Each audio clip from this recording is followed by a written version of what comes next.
እስጢፋኖስ ሰማዕት በስመ አብ ወወልድ ወመንፈስ ቅዱስ አሐዱ አምላክ አሜን።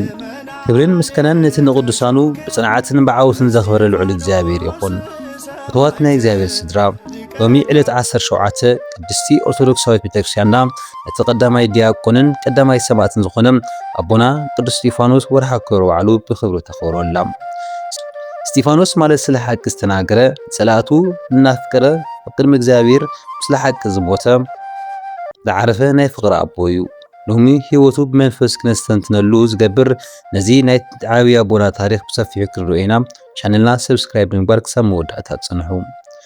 ኣብ ቀዳማይ ክፍለ ዘመን ናይ ክርስቲያናት ቁጽሪ እናበዝሐ ክኸይድ ከሎ ኣብቲ ናይ ማኣዲ ኣገልግሎትን ደኻታት ናይ ምክንኻንን ስራሕ ሓደ ፀገማት ተፈጢሩ ነበረ።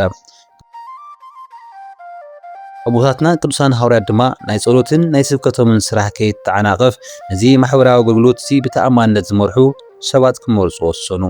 ህዝቡ ድማ እምነትን መንፈስ ቅዱስን ዝመልኦም 7 ዲያቆናት መረጸ። ካብዞም 7 ዲያቆናት እቲ ቀዳማይን ዋናን ቅዱስ እስጢፋኖስ ነበረ። መጽሓፍ ቅዱስ ለእስጢፋኖስ ክምስክር ከሎ እምነትን ሓይልን ዝመልኦ ሰብ ነበረ ይብለና። ንሱ ማኣዲ ብምዕዳል ጥራሕ ኣይተወሰነን። ጸጋን መንፈሳዊ ሓይልን ተመሊኡ ኣብ ማእኸል ህዝቢ ዓበይቲ ድንቅታትን ተኣምራትን ይገብር ነበረ።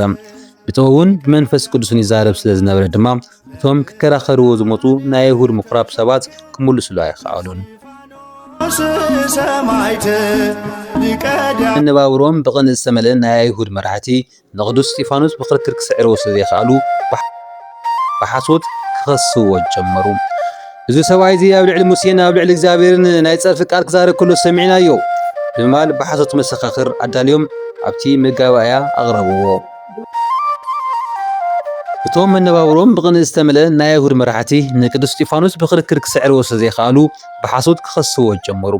እዚ ሰብኣይ እዚ ኣብ ልዕሊ ሙሴን ኣብ ልዕሊ እግዚአብሔርን ናይ ፀርፊ ቃል ክዛረብ ከሎ ሰሚዕናዮ ኢና ብምባል ብሓሶት መሰኻኽር ዓብይ መጋባእያ ኣዳልዮም ክኸስዎ ጀመሩ። ቅዱስ እስጢፋኖስ ኣብ ቅድሚቲ ዓብይ መጋባእያ ቆይሙ ከሎ ግና ፍርሓት ኣይነበሮን። መጽሓፍ ቅዱስ ከም ዝምስክሮ እቲ መጋባእያ ዝነብሩ ኩሎም ገጹ ልክዕ ከም ገጽ መልኣኽ ክብርህ ረኣይዎ። ኣብኡ ቆይሙ ከሎ ካብ አብርሃም ጀሚሩ ክሳብ ሰሎሞን ዘሎ ናይ እግዚአብሔር ተኣማንነት ናይቲ ህዝቢ ህልኸኝነት ዘርኢ ኣዝዩ ዓሚቕን ነዊሕ ስብከትን ሰበኸሎም። ውሽጦም ብቁጥዐ ክነድድ ከሎ ቅዱስ እስጢፋኖስ ግን መንፈስ ቅዱስ ተመሊኡ ናብ ሰማይ ትኩር ኢሉ ጠመተ እሞ ከም ዝበለ እንሆ ሰማያት ተኸፊቶም ወዲ ሰብ እውን ኣብ የማን እግዚአብሔር ቆይሙ ይርኢ ኣለኹ በለ። ቅዱስ እስጢፋኖስ ሰማያት ተኸፊቶምሉ ምስጢረ ሥላሴ ረአየ። እዚ ምስ ሰምዑ እዝኖም ደፈኑ፣ ብሓደ ልቢ ድማ ናብኡ ጎዩ። ካብ ከተማ ኢየሩሳሌም ንደገ ወፂኦም እውን ብርቱዕ ኣእማን ከጥቅጥዎ ጀመሩ።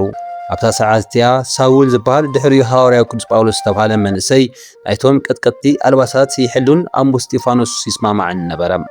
ቀጥቅጥዎ ከለዉ ድማ ጎይታ ኢየሱስ ክርስቶስ ነፍሰይ ተቐበል ኢሉ ጸለየ። ተንበርኪኹን ብዓብይ ድምፂ ጎይታዬ እዚ ሓጢኣት እዚ ኣይተቆጠረሎም ኢሉ ተናገረ። ከምዚ ኢሉ ድማ ብሰማዕትነት ዓረፈ። በዚ ኣገባብ እዚ እስጢፋኖስ ናይ መጀመርያ ቀዳማይ ሰማዕት ክኸውን በቂዑ እዩ። ክቡራት ኣሕዋት ናሓትን ቅዱስ እስጢፋኖስ ስለ ሓቂ ክመውት ከሎ ጸላቱ እናመረቐን ይቕረን እናበለን እዩ ሓሊፉ።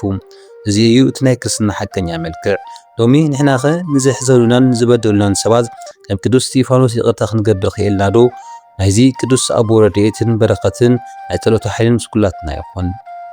ሎሚ ዘዳለናዮ ናይ ቅዱስ እስጢፋኖስ ታሪክ እዚ ይመስል ነይሩ።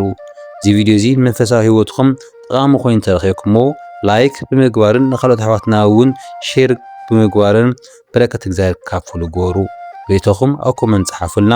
መስዋዕት ለእግዚአብሔር ወለወላዲቱ ድንግል ወለመስቀሉ ክቡር አሜን። እስጢፋኖስ ሰማዕት ሊቀ ዲያቆናት ለምእመናን የተሾምክ እስጢፋኖስ ሰማዕት